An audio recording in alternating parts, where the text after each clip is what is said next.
Hello दोस्तों, AN horror stories YouTube channel में आप सभी का बहुत बहुत स्वागत है। दोस्तों, मैं हूं आपका दोस्त सात्यकी द्विवेदी।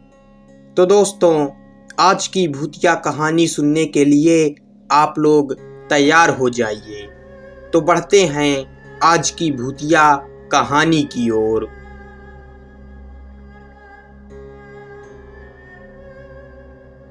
मेरा नाम श्रवण है। सन 2013 में मैं दिल्ली में एक कंपनी में काम करता था। उस कंपनी में एक राहुल नाम के लड़के से मेरी बहुत अच्छी दोस्ती हो गई। हम दोनों की दोस्ती बहुत गहरी हो गई। हम दोनों एक दूसरे से पूरी बात शेयर करते थे। एक दिन राहुल मुझसे बोला कि मेरी बीवी के एक लड़का हुआ है, मैं आज अपने गांव जा रहा हूँ। राहुल बहुत खुश था। फिर मैंने उससे कहा कि जल्दी से लौट आना। फिर उसने कहा हाँ, मैं 10-12 दिन में चला आऊँगा। फिर राहुल के गांव पहुँचने के बाद मैं उससे डेली बात करता था। फिर एक दिन मैंने उसको फ़ोन किया, लेकिन उसका फ़ोन बंद आ रहा था। फिर मैंने अगले दिन भी उसको फ़ोन लगाया, लेकिन अगले दिन भी उसका फ़ोन बंद ही आ रहा था। फिर करीब 2 महीने तक उसका फ़ोन बंद रहा और राहुल 2 महीने बाद भी कंपनी में नहीं आया। फिर एक दिन मैं कंपनी से छुट्टी लेकर राहुल के गांव सारा माजरा समझने चला गया। उसके गांव पहुंचते पहुंचते मुझे रात के 10 बज गए। मैं उसके गांव के किनारे में खड़ा था। फिर मैं उसके गांव के अंदर जाने लगा, लेकिन तभी मैंने देखा एक आदमी वहीं सड़क से कुछ दूर पर खेतों के पास खड़ा था। मैं उस आदमी के पास गया और उससे राहुल के घर को पूछने लगा। तब तक मैंने उसका चेहरा नहीं देखा था।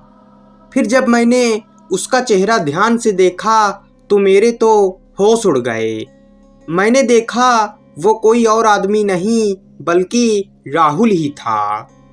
फिर मैंने उससे कहा, राहुल, तुम यहाँ क्या कर रहे हो और तुम कंपनी में क्यों नहीं आ रहे थे, और तुम्हारा फ़ोन भी 2 महीने से बंद आ रहा है।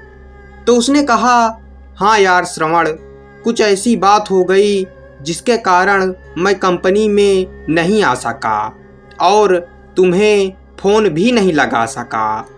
फिर उसने कहा, तुम शहर से आए हो, थक गए होगे, चलो घर चलते हैं। फिर मैं उसके पीछे पीछे जाने लगा। तभी मैंने महसूस किया कि जैसे कोई मेरे पीछे पीछे चल रहा हो। मैंने पीछे मुड़कर देखा तो एक औरत एक बच्चे को लेकर मेरे पीछे पीछे चल रही थी। फिर मैंने राहुल से पूछा कि ये औरत कौन है, तो राहुल ने कहा, ये मेरी बीवी है। फिर मैंने कहा, ये यहाँ पर कैसे आ गई? फिर राहुल ने कुछ जवाब नहीं दिया। फिर कुछ देर चलने के बाद मेरी नज़र राहुल के पैरों की तरफ पड़ गई। मैंने देखा उसके पैर उल्टे थे। फिर मैंने राहुल के चेहरे की तरफ अपनी फ़ोन की लाइट घुमाई। फिर मैंने देखा उसके चेहरे पर खून लगा था और उसकी आँखों से खून बह रहा था। फिर मैं समझ गया कि ये राहुल नहीं बल्कि एक भूत है। फिर मैं वहाँ से भागने लगा और मैं बहुत डर चुका था। फिर मैं भागते हुए एक घर के पास पहुँच गया। वहाँ पर 4-5 लोग बैठकर बातें कर रहे थे। फिर मैं उन्हीं के सामने जाकर गिर गया और बेहोश हो गया। फिर जब मेरी आँख खुली तो मेरे ऊपर वे लोग पानी के छींटे मार रहे थे।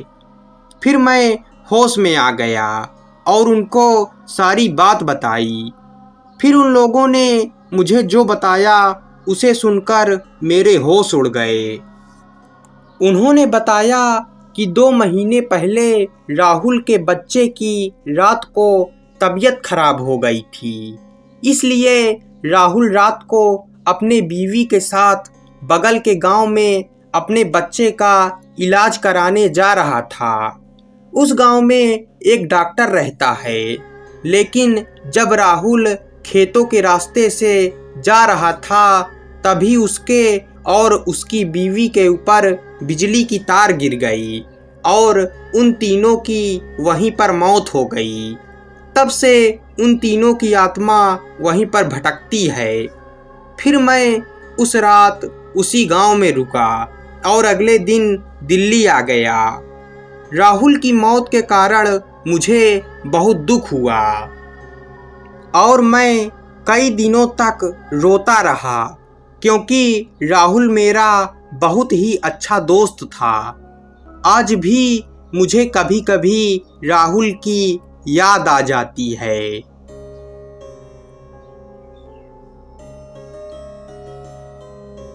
तो दोस्तों, ये कहानी यहीं पर खत्म होती है। कहानी पसंद आई हो तो वीडियो को लाइक, चैनल को सब्सक्राइब कर दीजिएगा। मिलते हैं अगली भूतिया कहानी में।